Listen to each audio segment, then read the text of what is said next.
This is a story about the healing tendencies of being in nature. There's tons of studies on this. I'm not going to tell you about them. You can go research it yourself. So here's the story, and I'm going to read it to you. All right? She, 16 years old, told me she was feeling hopeless and horrible. She said that she was reading about all the train wrecks that were happening all over the country and poisoning our waterways. She said she was reading and hearing about all the food that was poisoned and unhealthy in the United States as compared to other countries, and the healthcare industry and pharmaceutical industry, and how it just profits off of our sickness. Take a deep breath. While you're listening to this story, hope you're breathing deep. She told me that she was upset and constantly reading about the wars going on. She said it was tiring and made her feel fragile to see how corrupt our leadership continues to be. She said her father's recent suicide and the fact that her mother is still in the hospital and doesn't have enough insurance coverage to pay for the surgery that she needs just makes her feel like, what's the point? I think we all can relate to some of that.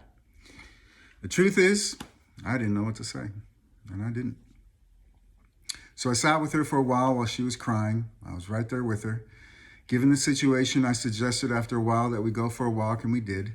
At a certain point, I pointed out a rose bush across the street, and we slowly walked over to it, and I said, wow, it's really pretty. And you can see here, it's pretty. And she said, yeah, it is.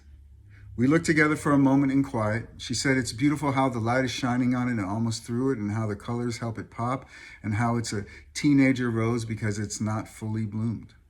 I said, you're right. I didn't see that. You're kind of a teenage rose, I said, and she smiled slightly and said, yeah, I guess so. We talked for a little while about flowers and the rose and how roses are so drama to have thorns and all that, and how beautiful the different colors are and that roses can be so amazing, and especially this one here before us.